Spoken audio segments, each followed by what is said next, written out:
Well, we've travelled 3,125 kilometres south of Buenos Aires. It's a 3.5-hour flight, and it gives you a real indication of just how big Argentina really is in the Patagonian town of Ushuaia, and it is an incredible place. You see this sign here, everybody's getting their photos taken, of course, because we are at the very bottom of South America, and this is the launching point to go to Antarctica. We're going to jump on the ship, the Viking Octantis, and explore. But before we do, we'll have a quick look around town.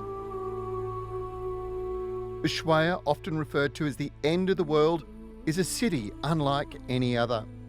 Surrounded by the rugged beauty of the Andes Mountains, Ushuaia boasts a breathtaking natural landscape that captivates visitors from around the globe.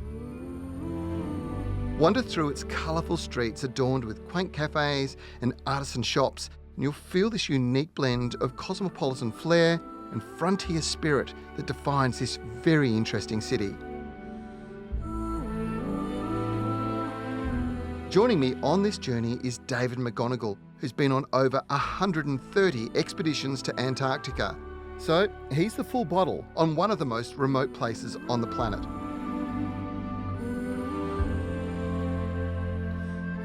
Well, David, we're starting to sail our way towards Antarctica, and we've got a bit of a crossing ahead of us. We do. We've got a couple of hours. We're actually in the wind shadow of South America and Cape Horn, and then in the early hours of the morning, we'll actually be out in the Drake Passage, which is a pretty wonderful stretch of water because there's so much life out here. You've written a book about Antarctica, and it's quite spectacular. And this is a ship copy that we've got sitting in front of us, but you actually do lectures on the ship. This is sharing your knowledge with guests. Yeah, and mainly I'm here as the historian, but obviously I think in my time I've lectured on ice, I've done geography. I came on board originally doing photography lectures too.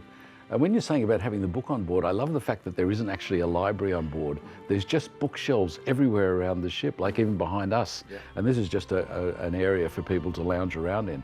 So everywhere around the ship, there's books, so you can just kind of pick something up and learn something while you're having your coffee or sitting around listening to the live classical music being played in the evening. You know, I suppose it's the whole thing with Viking is it's a completely immersive experience. And when you leave, you are richer for that experience, aren't you? And I think you're just planning on where to go next.